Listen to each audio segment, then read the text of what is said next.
सांख्य योगी शरीर इंद्रिय अंतःकरण आदि के साथ अपना कभी संबंध नहीं मानता, और भक्त अपने शरीर इंद्रिय अंतःकरण आदि को भगवान को समर्पित कर देता है। ये बढ़िया, बहुत मीठा सरल मार्ग भक्ति का, और बात वही बननी है। साधक कभी किंचन मात्र, चाहे भक्ति मार्ग का हो चाहे ज्ञान मार्ग का हो, अपने को कर्ता ना माने, नहीं तो भोगना पड़ेगा। मैंने ये किया, तो ऐसा थोड़ी कि आपने किया कि मैंने नहीं किया।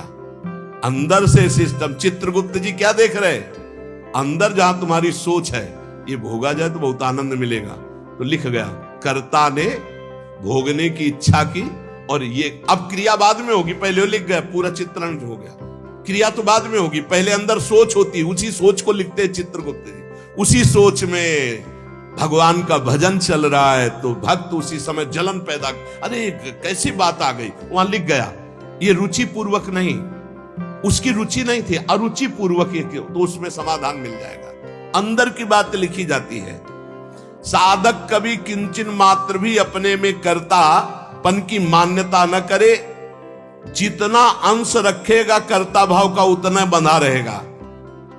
अपने में कर्ता भाव ना रहे, चाहे वो ज्ञान मार्ग का साधक हो चाहे भक्ति मार्ग। भक्ति मार्ग का साधक कैसे बोलता है? श्री जी की इच्छा से आज परिक्रमा हो गई, श्री जी की इच्छा से आज ऐसा, आज श्री जी की इच्छा थी कि दर्शन करने जाए तो बिहारी जी के दर्शन कर आए।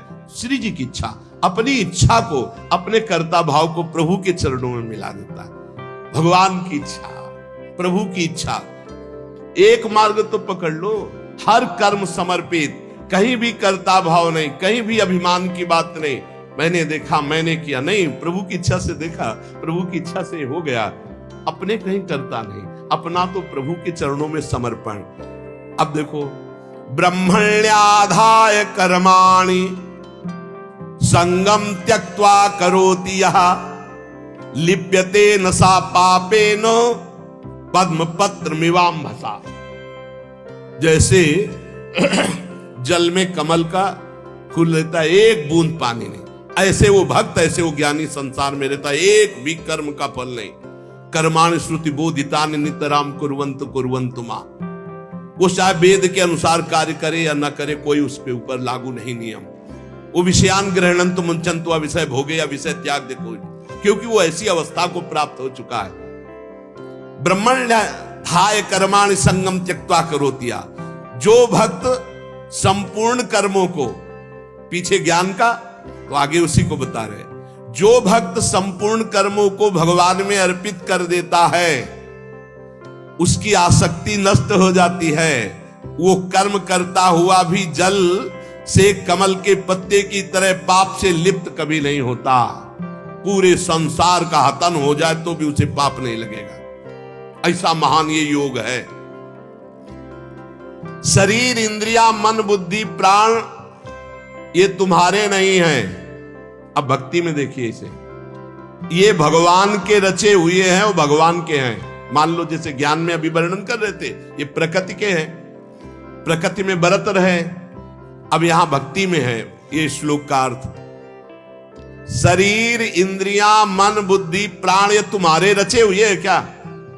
भगवान के रचे हुए हैं। तो हुए किसके? भगवान के हुए ना, ये भगवान के हैं। तुम्हारे प्राण भगवान के, तुम्हारी मन बुद्धि चित्त अहंकार ये भगवान की, तुम्हारी ज्ञानेंद्रियां भगवान की, तुम्हारी कर्मेंद्रियां भगवान की, तुम्हारा सब कुछ श्री भगवान का है, तुम्हारा थोड़ी रचा हुआ है। माना ये अपने नहीं है, ये श्री भगवान की रचना है, श्री भगवान के हैं। कौन कौन? शरीर इंद्रिया मन बुद्धि प्राण ये भगवान के रचे हुए हैं। तुम्हारी रुचि से होता तो तुम तो और सुंदर रचना चाहते, और बलवान चाहते। बोले ये शरीर, ये इंद्रियां, ये मन, ये बुद्धि, ये प्राण ये किसके हैं? बोले भगवान की रचना है। तो हुए किसके? श्री भगवान के। तो तुमने अपना क्यों मान लिया? यही बंधन है, यही बंधन है, अपना इनको मान लेना। इसी भक्त का क्या स्वरूप होता है? वो इन्हें भगवान का मानता है। ज्ञानी का क्या स्वरूप होता है? वो इन्हें प्रकृति का मानता है, क्योंकि प्रकृति के ही अंश ये है। और प्रकृति कृति, ये जो प्रकृति की रचना करने वाला रचयिता है वो परमात्मा है। मूल में परमात्मा ही आता है। अतः इनके द्वारा होने वाली क्रियाओं को भक्ति योगी अपने कैसे मान सकता है? जब शरीर मन प्राण सब भगवान का, तो इनकी क्रियाएं भी भगवान की, इसलिए वो जीवन मुक्त हो जाता है। जीवन मुक्त कैसे होगा? शरीर मन प्राण इंद्रियां ये सब भगवान की, तो इनके द्वारा होने वाली क्रियाएं सब भगवान की, आप जीवन मुक्त हो गए। लगा तो बहुत सरल, लेकिन देखो क्या सब भगवान को अर्पित करते हो? क्या जब आपके अंदर प्यास लगती है तो आप ये सोचते हो भगवान पानी पीना चाहते हैं? जब आपके अंदर भूख लग रही, मेरे हृदय में बैठे हुए भगवान पानी।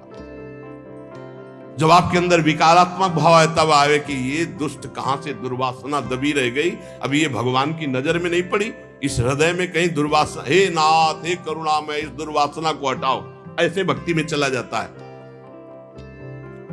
ये सब भगवान की, सारी क्रियाएं भगवान की, तो आप कौन है? आप भी श्री भगवान के। हो गया काम। शरीर इंद्रिया मन बुद्धि प्राण सब भगवान के, इनकी क्रियाएं भगवान की, और मैं भी भगवान का, मुक्त हो गए। जितना बचा के रखोगे उतना ही तुम्हारा बंधन कारक है। भगवान ही मेरी इंद्रियों में और मन में बैठकर सारे कार्य करवा रहे हैं। भक्त ये देखता है।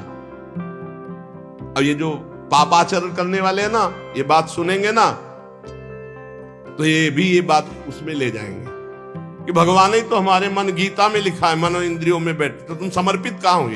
तुम तो अहंकार की धरा में हो। अहंकार में काम क्रोध लोभ मोह मद मत्सर ये दोष रहते हैं। यही बिना गुरुजनों के समीप बैठे शास्त्र समझ में नहीं आता।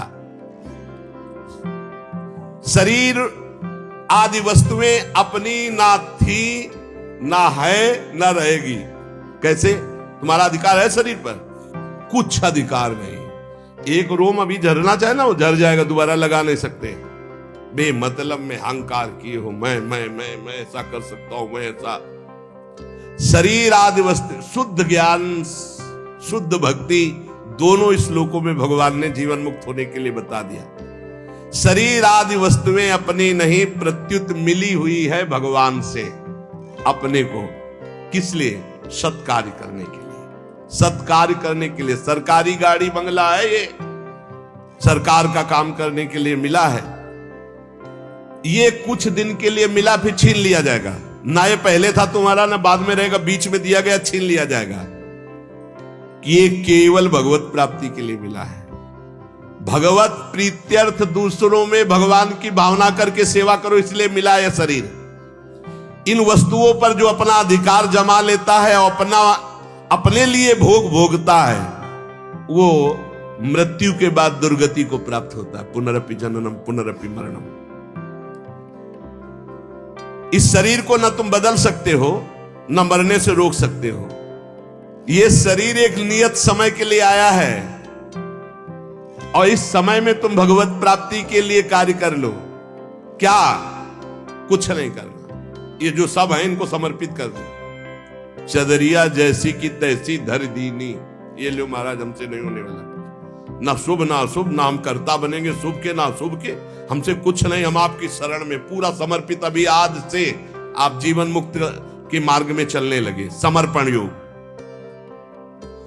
ईमानदारी से भगवान की वस्तु भगवान को समर्पित कर दो, और कुछ नहीं करना। मस्त। बस यही बात समझ में आ जाए। भगवान की वस्तु भगवान को समर्पित कर दो। ये शरीर, शरीर संबंधी भोग, सब कुछ जितना, सब श्री भगवान का है, सब समर्पित कर दो भगवान को। संपूर्ण क्रियाएं और पदार्थों को भक्त भगवान के चरणों में समर्पित कर। ज्ञानी प्रकृति में देखता है। प्रकृति और संसार दोनों के स्वामी भगवान है, अतः क्रियाएं और पदार्थ भगवान को अर्पण कर दो। कोई भी पदार्थ बिना भोग लगाए मत खाओ। कोई भी क्रिया करो, उसको भगवान को अर्पित करो, क्योंकि ये शरीर मन प्राण बुद्धि इंद्रियां सब श्री भगवान के। ऐसी भावना में रहो। अभी जीवन मुक्तता की तरफ बढ़ने लगोगे, अभी निर्विकार होने लगोगे। जब इनको प्राण इंद्रिय और मन को भगवान का देखोगे तो निर्विकार हो जाओगे। जो अपना मानोगे तो विकारी हो जाओगे। संगम त्यक्त्वा करोतिया। किसी भी प्राणी पदार्थ शरीर इंद्रिय मन बुद्धि प्राण क्रिया, किसी में संग मत करो। न प्राणों का संग, न इंद्रियों का संग, न बुद्धि का संग। उस समय देखो असंग। तुम अलग हो, ये अलग है, पर तुम अलग नहीं देख पाते, इन्हीं में मिल जाते हो। आकर्षण, खिंचाव, लगाव, महत्व, ममता, कामना। इसीलिए जो सच्चा उपासक होगा कभी निंदा नहीं, कभी प्रशंसा नहीं। एक बार परमहंस श्री ओंकारानंद सरस्वती जी भिक्षा के लिए आए और नमक डाला, और पदार्थ जब परोसने तो मना कर देते, वही सब ये वाली बहुत जब जरा सी बची थी, बाद में इसमें तो नमक नहीं गए। अब स्वामी जी आज आपने जानबूझ के और कोई पदार्थ लिए, वही पदार्थ उसमें तो नमक, तो क्या फर्क पड़ा बच्चा, क्या फर्क? पेट प्राणों का पोषण करना था, ना निंदा ना स्तुति, चाहे जितना अच्छा पदार्थ होगा। आज तो उसके भोक्ता बने तो फिर फंसोगे। किसी भी कर्म में, किसी भी करण में अपने को कर्ता नहीं बनना, अपने को अहंकार नहीं करना, ये सब श्री भगवान के हैं। ना लगाव, ना आकर्षण, ना महत्व, ना ममता, ना कामना, ये बिल्कुल नहीं होगा यदि इन्हें भगवान के मानोगे। ये लगाव, ये कामना, ये ममता, ये आसक्ति तभी होती जब अपना मानते हो। जन्म मरण का हेतु यही तुम्हारा अपना मानना है इनको, इनसे अपनापन हटाओ प्रभु के चरणों में। कायेन मनसा बुद्ध्या केवलैरिंद्रियैरपि योगिनः कर्म कुर्वन्ति संगम त्यक्त्वा आत्मशुद्धये। जो योगी है वो आसक्ति का त्याग करके केवल भगवत अर्पण, शास्त्र सम्मत कार्य करता है। इंद्रिया, शरीर, मन, बुद्धि, अंतःकरण ये परम शुद्ध हो जाते हैं जब केवल भगवत प्रीत्यर्थ। पाप होते हैं स्वयं प्रीत्यर्थ, अपने प्रीत्यर्थ, और भगवत प्रीत्यर्थ होते हैं परम पवित्र, हृदय पवित्र, शरीर पवित्र, इंद्रिया पवित्र, बुद्धि पवित्र। भेद समझ लो। जब अपनी प्रसन्नता के लिए अपनी प्रीत्यर्थ भोग भोगोगे तो पाप कर्म बन जाएगा। जैसे भगवान ने कहा जो अपने लिए पकाता है वो पाप खाता है। अपने लिए जो करोगे, अपने लिए सुख लेने की भावना करोगे, उससे निश्चित पाप बन जाएगा। और जो शास्त्र सम्मत भगवत प्रीत्यर्थ करोगे तो शरीर पवित्र, मन पवित्र, बुद्धि पवित्र, चित्त पवित्र, उसी पवित्रता में अनुभव होता है चेतन अमल सहज सुख राशि अपने स्वरूप का। आसक्ति का त्याग करके केवल ममता रहित इंद्रियों सहित शरीर, मन, बुद्धि, अंतःकरण ये भगवत प्रीत्यर्थ कार्य करे तो तत्काल इनकी शुद्धि होती है और वो शुद्ध हो महापुरुष विविध प्रकार के कर्म करता हुआ भी अगला जन्म उसका नहीं होता, सब कर्म भस्म हो जाते हैं। जिनको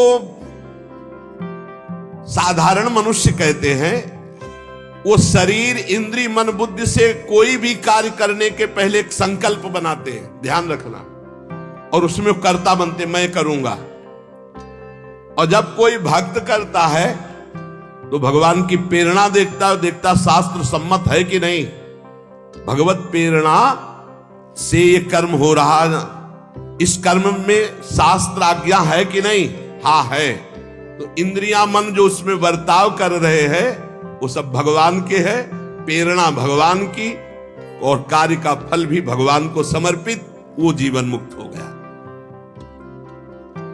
आसक्ति का त्याग करना बड़ा कठिन है। शरीर आसक्ति, इंद्रियों में आसक्ति, मन में आसक्ति, बुद्धि में आसक्ति, चित्त में आसक्ति, इस आसक्ति का ही त्याग होता है सत्संग से। संगम त्यक्त्वा, ये जो संग त्याग, आसक्ति त्याग है, ये सत्संग से होता है। रोज धैर्य पूर्वक जैसे सत्संग सुन रहे हो तो इतना तो दिमाग में आ ही रहा है अब कि मैं शरीर नहीं हूं, मेरी इंद्रियां, बुद्धि, मन, प्राण ये सब भगवान की रचना है, और भगवान की रचना से जो भी हो रहा है वो भगवान की रचना प्रकृति में हो रहा है। मैं व्यर्थ में फंस रहा हूं अहंकार करके, भोक्ता भाव करके। नहीं अनुभव में आ रहा पर सुनने में तो आ गया। पहली बार ही सुना हो तो ये शास्त्रीय शब्द अंदर जाएंगे, व्यर्थ नहीं रहेंगे। इसलिए उपासक को चाहिए कि भगवान की प्रसन्नता के लिए शास्त्र सम्मत कर्म करे, कर्म फल भगवान को समर्पित कर दे, निरंतर नाम जप करे तो इस कर्म की झंझटों से बचकर भगवत प्राप्ति हो जाएगी। नाम जप और भगवत समर्पण, ये दो शास्त्रों में बहुत जोर की बात है। जो कुछ मेरे पास है मैं सहित भगवान को समर्पित, नाम जप, सब ठीक हो जाएगा, बुद्धि ठीक हो जाएगी, मन ठीक हो जाएगा, कर्म संस्कार मिट जाएंगे, भगवत प्राप्ति हो जाएगी। नाम संकीर्तनम यस्य सर्व पाप प्रणाशनम। खूब नाम जप करो और अपने आप को भगवान को समर्पित कर दो।